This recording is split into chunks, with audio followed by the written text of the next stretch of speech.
नमस्कार, morning news में आपका स्वागत है। आइए जानते हैं वो खबरें जो सुर्खियों में रहीं। कोलकाता में ट्रेनी डॉक्टर के रेप मर्डर केस में भाजपा ने 12 घंटे का बंगाल बंद बुलाया। इस दौरान कई जिलों में पुलिस और भाजपा समर्थकों के बीच झड़प हुई। नॉर्थ 24 परगना में भाजपा नेता प्रियंगु पांडे की कार पर फायरिंग हुई और बम फेंके गए। ड्राइवर समेत 2 लोगों को गोली लगी है। राज्य में हिंसा के बाद मुख्यमंत्री ममता बनर्जी ने कहा कि अगर बंगाल में आग लगी तो असम से लेकर दिल्ली तक जाएगी और पीएम की कुर्सी गिर जाएगी। वहीं कोलकाता रेप मर्डर केस को लेकर राष्ट्रपति द्रौपदी मुर्मू का पहला बयान आया। उन्होंने कहा कि मैं घटना को लेकर निराश और डरी हुई हूं। ऐसी घटनाओं को भूल जाना समाज की खराब आदत है।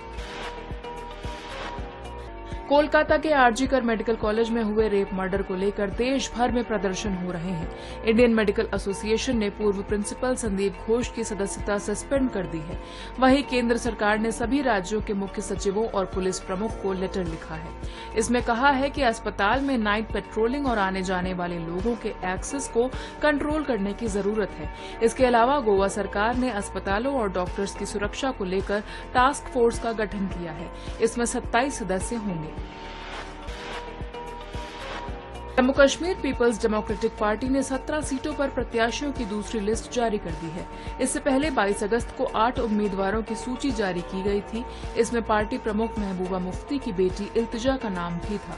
दूसरी लिस्ट जारी होने के कुछ देर बाद महबूबा ने विधानसभा चुनाव नहीं लड़ने का ऐलान किया। महबूबा इस साल हुए लोकसभा चुनाव में अनंतनाग से मैदान में थी, लेकिन उन्हें हार का सामना झारखंड के पूर्व सीएम चंपाई सोरेन ने झारखंड मुक्ति मोर्चा की प्राथमिक सदस्यता से इस्तीफा दे दिया। उन्होंने कहा कि हमने जो भी फैसला लिया है झारखंड के हित में लिया है। हम संघर्ष करने वाले व्यक्ति हैं, पीछे नहीं हटेंगे। पूर्व सीएम ने आगे कहा कि वो 30 अगस्त को बीजेपी में शामिल होंगे। पार्टी उन्हें जो भी दायित्व देगी उसी हिसाब से काम करेंगे। देश के 9 राज्यों में 12 औद्योगिक स्मार्ट शहर तैयार किए जाएंगे। इसके अलावा 10 राज्यों में 6 कॉरिडोर बनेंगे।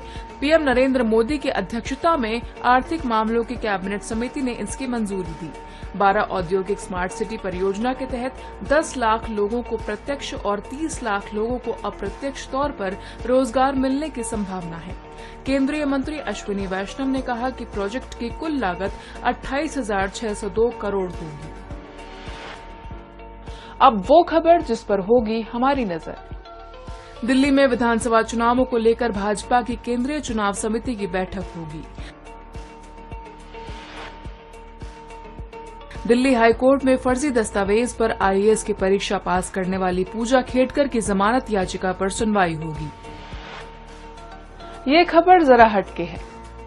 अमेरिका की एक स्थानीय झील से एक मछुआरे को ऐसी अनोखी मछली मिली है जिसके दांत एकदम इंसानों की तरह होते हैं। इस मछली का नाम पाकू है। इसे वाइल्ड लाइफ म्यूजियम में रखा गया है। पाकू मछली को पहली बार 1980 के दशक में देखा गया था। ये एक शाकाहारी मछली है। चीजों को वो अपने अनोखे दांतों से आसानी से चबा लेती है।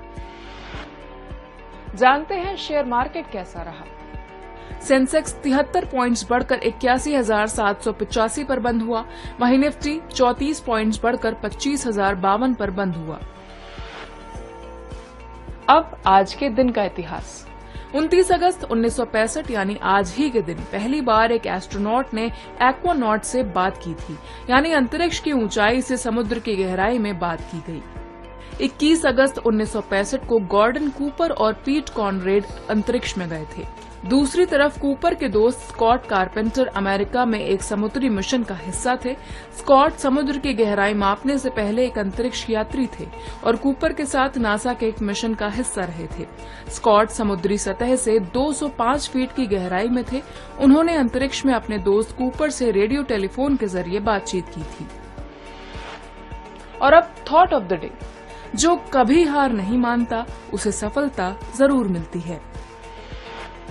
तो आज की बात बस यहीं तक। कल फिर होगी मुलाकात। तब तक के लिए देखते रहिए